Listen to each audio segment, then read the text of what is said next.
চাঁদপাল ঘাট প্রতিষ্ঠা করেন চন্দ্রমোহন পাল। জাঁকজমক ও জৌলুস কমলেও পরিবারের পুজো আজও চলে আসছে একইভাবে। চলুন জেনে নেওয়া যাক 250 বছরের ইতিহাস।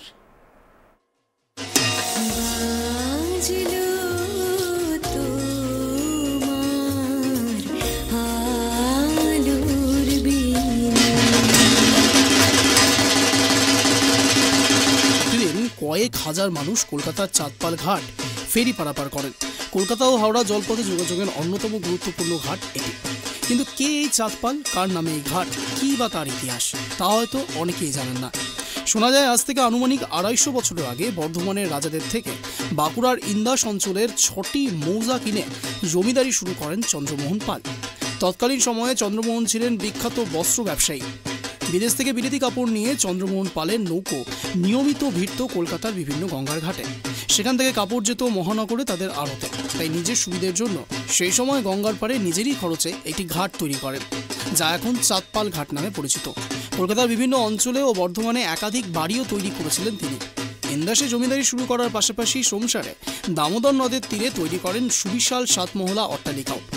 জানা যায় ব্যবসা সূত্রে পাল বংশের সদস্যরা কলকাতায় থাকলেও পুজোর দিনে তারা দুস্থ প্রজাদের জন্য নতুন জামাকাপড় নিয়ে সংসার ঘাটে নামতেন। ওই দিনটির জন্য সারা বছর অপেক্ষায় থাকতো হিন্দু মুসলমান সব সম্প্রদায়ের প্রজারা। পুজোর 4 দিন চলত যাত্রাপালা, পুতুল নাচ, রামলীলা, বসত নহবতের আসর। বর্তমানে সেই জাঁকজমক না থাকলেও সংসার জমিদার বাড়ির নাট মন্দির এখনও মেতে ওঠে পুজোর আনন্দে। পুজোর সময় পাল বংশের বর্তমান প্রজন্ম আজও উপস্থিত থাকে দামোদর আর শালী নদীর মোহনায় সংসার গ্রামের জমিদার বাড়িতে। এই বংশের সন্তান উদয় কুমার পাল আক্ষেপের সুরে জানান, অর্থনৈতিক সংকটের জেরে আগের মতো আর বিপুল ব্যবস্থাপনা করা যায় না, কিন্তু সেই পুরনো রীতিনীতি ঐতিহ্য অনুযায়ী আজও সম্পন্ন হয় মায়ের পুজো। আমার দাদু বাবা মানে চন্দ্রমোহন পাল মহাশয় এই পুজো স্থাপিত করেন। এই পুজো অনেক 60 বছর বয়স হয়ে গেল। কলকাতায় মানে আমাদের দাদুর কাপড়ের ডিলার ছিলেন কাপড়ের। তো কাপড়ের ব্যবসা করে উনি এত বড় ব্যবসা করেন যে ওখানে একটা চাঁদপাল ঘাট বলে একটা ঘাট আছে আমাদের, উনি বানিয়ে দেন। আমাদের বিলিতি কাপড়ের ব্যবসা ছিল, উড়িষ্যা, বিহার, বেঙ্গলের ব্যবসা ডিলার ছিলেন দাদু। এইভাবে ওনার এত বড় পয়সা করেন যে এখানে দেশে বিশাল বড় বাড়ি করেন। এখানে হাতি ছিল, ঘোড়া ছিল, সোনার রথ ছিল।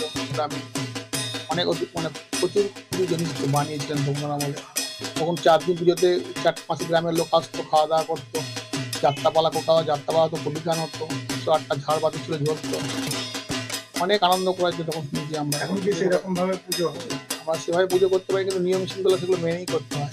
আমাদের বৈষ্ণব মতে পুজো হয়।